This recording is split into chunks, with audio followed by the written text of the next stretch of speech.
ಇಂದು ಚಿಕ್ಕಮಗಳೂರಿನ ಕುವೆಂಪು ಕಲಾಮಂದಿರದಲ್ಲಿ ಕಾಂಗ್ರೆಸ್, ಯುವ ಕಾಂಗ್ರೆಸ್ ಹಾಗೂ ಎನ್ಎಸ್ಯುಐ ವತಿಯಿಂದ ನಡೆದ ಛಾತ್ರೋಂಕಿ ಗೂಂಜ್ ಕಾರ್ಯಕ್ರಮವನ್ನ ಮಾಜಿ ಸಚಿವರಾದ ದಿನೇಶ್ ಗುಂಡೂರಾವ್, ಮಾಜಿ ಶಾಸಕಿ ಅಂಜಲಿ ಲಿಂಬಾಳ್ಕರ್ ಹಾಗೂ ಶಾಸಕ ತಮ್ಮಯ್ಯ ಉದ್ಘಾಟಿಸಿದರು. ಕಾರ್ಯಕ್ರಮದಲ್ಲಿ ನೀಟ್ ಪ್ರಶ್ನೆ ಪತ್ರಿಕೆ ಸೋರಿಕೆ ಕಾರಣದಿಂದ ಆತ್ಮಹತ್ಯೆ ಮಾಡಿಕೊಂಡ 21 ಜನ ವಿದ್ಯಾರ್ಥಿಗಳಿಗೆ ಶ್ರದ್ಧಾಂಜಲಿಯನ್ನ ಸಮರ್ಪಿಸಲಾಯಿತು. ನಂತರ ಶಾಸಕರಾದ ಎಚ್.ಡಿ. ತಮ್ಮಯ್ಯ ಮಾತನಾಡಿ, ನೀಟ್ ಪರೀಕ್ಷೆಯಲ್ಲಿ ದೇಶದ ಲಕ್ಷಾಂತರ ವಿದ್ಯಾರ್ಥಿಗಳಿಗೆ ಮೋಸ ಆಗಿದೆ. ಅವರೆಲ್ಲರೂ ಮಧ್ಯಮ ವರ್ಗದವರು. ಅದರಲ್ಲೂ 21 ವಿದ್ಯಾರ್ಥಿಗಳು ಆತ್ಮಹತ್ಯೆ ಮಾಡಿಕೊಂಡಿರುವುದು ಶೋಚನೀಯ ಸಂಗತಿ.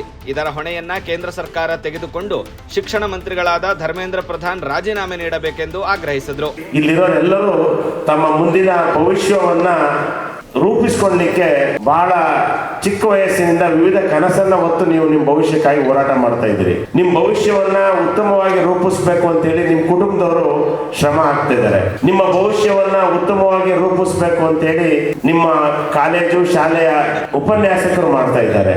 ಆದ್ರೆ ಆಡಳಿತದಲ್ಲಿರ್ತಕ್ಕಂಥ ಜನಪ್ರತಿನಿಧಿಗಳಾದ ನಾವು, ಅದು ರಾಜ್ಯ ಕೇಂದ್ರದಲ್ಲಿ ಯಾರೇ ಇರಲಿ, ಆದ್ರೆ ನಾವು ನಮ್ಮ ಕರ್ತವ್ಯವನ್ನ ಮರೆತರೆ ಅಥವಾ ನಮ್ಮ ಬೇಜವಾಬ್ದಾರಿ ತೋರಿಸಿದ್ರೆ ಏನಾಗ್ತದೆ ಅನ್ನೋದಕ್ಕೆ ಕಳೆದ 2 ತಿಂಗಳಿಂದ ನಡೆದ ನೀಟ್ ಎಕ್ಸಾಮ್ನಲ್ಲಿ ಆದಂತ ಅನ್ಯಾಯ, ಆ ಅನ್ಯಾಯದಿಂದ ಇವತ್ತು ಬಹುಶಃ ದೇಶದ ಏನು ಪ್ರದೀಪ್ ಮೇಘವಾಲ್ ರಾಜಸ್ಥಾನದಿಂದ ಹಿಡಿದು ಒಟ್ಟು 21 ವಿದ್ಯಾರ್ಥಿಗಳು ನಿಮ್ಮನ್ನೆಲ್ಲ ಬಿಟ್ಟು ಅಗಲಿದ್ದಾರೆ. ಅವರಿಗೆ ಆದ ನೋವಿಂದ ಮತ್ತೆ ಅವರು ಕಳ್ಕೊಂಡಿದ್ರ ಭವಿಷ್ಯವನ್ನ, ಅವ್ರ ಕುಟುಂಬ ಇವತ್ತು ಅನಾಥವಾಗಿದೆ.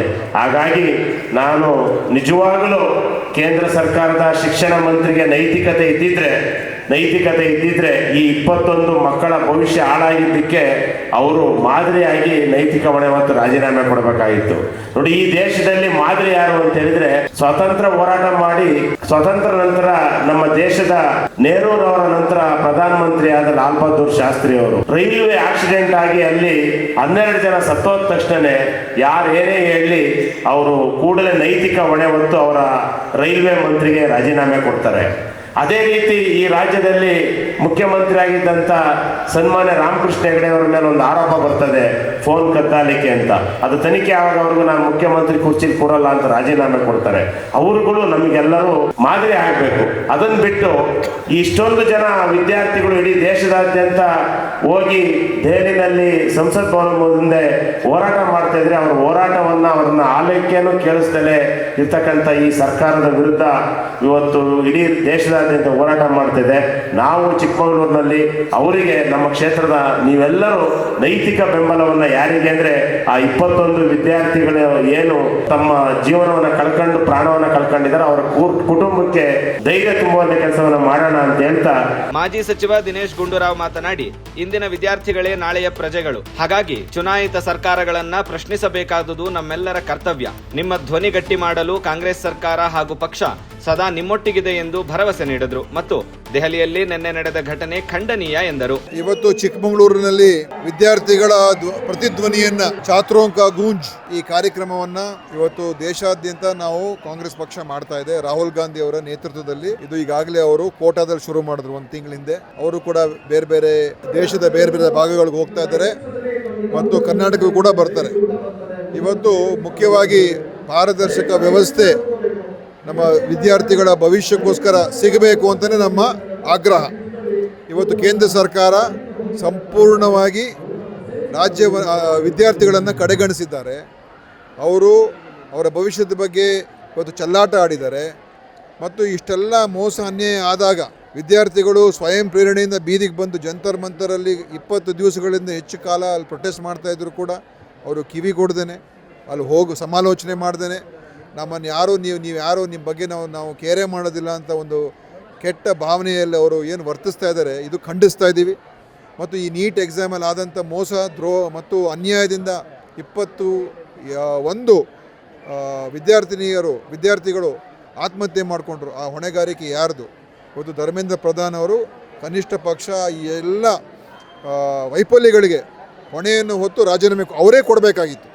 ಆದರೆ ಅವರು ಮಾತಾಡೋಕ್ಕೂ ಕೂಡ ತಯಾರಾಗಿಲ್ಲ, ಒಂದು ಸ್ಟೇಟ್ಮೆಂಟ್ ಕೂಡ ಕೊಡೋಕ್ಕೆ ತಯಾರಾಗಿಲ್ಲ ಧರ್ಮೇಂದ್ರ ಪ್ರಧಾನ್. ಇವತ್ತುವರೆಗೂ ಕೂಡ ಅದ್ರ ಬಗ್ಗೆ ಒಂದು ನೋವನ್ನು ಕೂಡ ಅದ್ರ ಬಗ್ಗೆ ಒಂದು ಸಿಂಪತಿ ಕೂಡ ವ್ಯಕ್ತಪಡಿಸುವಂಥ ಕೆಲಸ ಅನುಕಂಪನೂ ಕೂಡ ವ್ಯಕ್ತಪಡಿಸಲಿಲ್ಲ ಅವರು. ಈ ಒಂದು ಮಟ್ಟದಲ್ಲಿ ಒಬ್ಬ ದೇಶದ ಎಜುಕೇಷನ್ ಮಿನಿಸ್ಟರ್ ಇದ್ದರೆ ನಾವು ಯಾವತ್ತೂ ಕೂಡ ಈ ರೀತಿಯಾದ ಎಜುಕೇಷನ್ ಮಿನಿಸ್ಟರ್ ನಾವು ನೋಡಿಲ್ಲ. ಸಹಾನುಭೂತಿನೇ ಇಲ್ಲ ಅವ್ರಿಗೆ. ಅದಕ್ಕೆ ಅವರ ತಲೆದಂಡ ಆಗಲೇಬೇಕು. ಕನಿಷ್ಠ ಪ್ರಥಮ ನಮ್ಮ ಒಂದು ಆಗ್ರಹ ಏನಂತ ಹೇಳಿದ್ರೆ ಈ ಸರ್ಕಾರ ಅವ್ರನ್ನ ವಜಾ ಮಾಡಬೇಕು, ಧರ್ಮೇಂದ್ರ ಪ್ರಧಾನವನ್ನು ತೆಗಿಬೇಕು, ಅವರು ರಿಸಿಗ್ನೇಷನ್ ಕೊಡಬೇಕು. ಎರಡನೇದು ಪಾರ್ಲಿಮೆಂಟಲ್ಲಿ ಚರ್ಚೆ ಆಗಬೇಕು. ಚರ್ಚೆಯಾಗಿ ಇದ್ರ ಬಗ್ಗೆ ಸಮಯ ಕೊಡಬೇಕು. ಪ್ರಧಾನಮಂತ್ರಿಗಳು, ಸ್ಪೀಕರ್ ಅವರು ಚರ್ಚೆಯಾಗಿ ಮುಂದೆ ಏನು ಮಾಡಬೇಕು ಸರಿಪಡಿಸೋದಕ್ಕೆ ಮತ್ತು ಎಲ್ಲೆಲ್ಲಿ ವೈಫಲ್ಯಗಳಾಯಿತು ಎಲ್ಲವೂ ಕೂಡ ಚರ್ಚೆಯಾಗಿ ಒಂದು ಮುಂದಿನ ಹೆಜ್ಜೆ ಬಗ್ಗೆ ನಾವು ಚಿಂತನೆ ಮಾಡಬೇಕಾಗ್ತದೆ. ಮತ್ತು ಈ ಥರ ಮತ್ತೆ ಮರುಕಳಿಸ್ತಕ್ಕಂಥ ಒಂದು ಪರಿಸ್ಥಿತಿ ಬರಬಾರ್ದು. ಅದಕ್ಕೋಸ್ಕರ ಇವತ್ತು ನಾವು ಆಗ್ರಹಿಸ್ತಾ ಇದ್ದೀವಿ, ಕೇಂದ್ರ ಸರ್ಕಾರ ಇದ್ರ ಬಗ್ಗೆ ಗಂಭೀರವಾಗಿ ಪರಿಗಣಿಸಬೇಕು ಮತ್ತು ಅಲ್ಲಿ ಯಾರು ಜಂತರ್ ಮಂತರಲ್ಲಿದ್ದಾರೆ ಅವ್ರ ಜೊತೆ ಕರೆಸಿ ಅವ್ರ ಜೊತೆನೂ ಮಾತಾಡಬೇಕು. ಈ ಒಂದು ಇದಕ್ಕೆ ನ್ಯಾಯ ಕೊಡಿಸ್ತಕ್ಕಂಥ ಕೆಲಸ ಮಾಡ್ತೀವಿ ಅಂತ ಕೇಂದ್ರ ಸರ್ಕಾರ ಸ್ಪಷ್ಟವಾಗಿ ಹೇಳಬೇಕು, ತಪ್ಪನ್ನು ಒಪ್ಕೋಬೇಕು. ಇದೆಲ್ಲ ಮಾಡಿದ್ರೆ ಮುಂದೆ ನಾವು ಈ ಒಂದು ಏನು ದೇಶದ ಯುವಕರ ಭವಿಷ್ಯದ ಬಗ್ಗೆ ನಾವು ಏನು ಹೋರಾಟವನ್ನು ಈಗ ಎತ್ಕೊಂಡಿದ್ದೀವಿ ಅದಕ್ಕೆ ಒಂದು ತಾರ್ಕಿಕವಾಗಿ ಒಂದು ಅಂತ್ಯಕ್ಕೆ ತೊಗೊಂಡು ಹೋಗ್ಬೋದು. ಇಲ್ಲದೆ ಹೋದರೆ ಇದು ಇನ್ನೂ ದೊಡ್ಡ ಮಟ್ಟದಲ್ಲಿ ಬೆಳೀತದೆ. ಕಾರ್ಯಕ್ರಮದಲ್ಲಿ ಜಿಲ್ಲಾ ಕಾಂಗ್ರೆಸ್ನ ಅಧ್ಯಕ್ಷರಾದ ಅಂಶುಮಂತ್, ಸಿಡಿಎ ಅಧ್ಯಕ್ಷರಾದ ಮಂಜೇಗೌಡ, ಗ್ಯಾರಂಟಿ ಸಮಿತಿ ಅಧ್ಯಕ್ಷರಾದ ಶಿವಾನಂದ ಸ್ವಾಮಿ ಸೇರಿದಂತೆ ಕಾಂಗ್ರೆಸ್ ಪಕ್ಷದ ಕಾರ್ಯಕರ್ತರು ಹಾಗೂ ನೂರಾರು ವಿದ್ಯಾರ್ಥಿಗಳು ಉಪಸ್ಥಿತರಿದ್ದರು.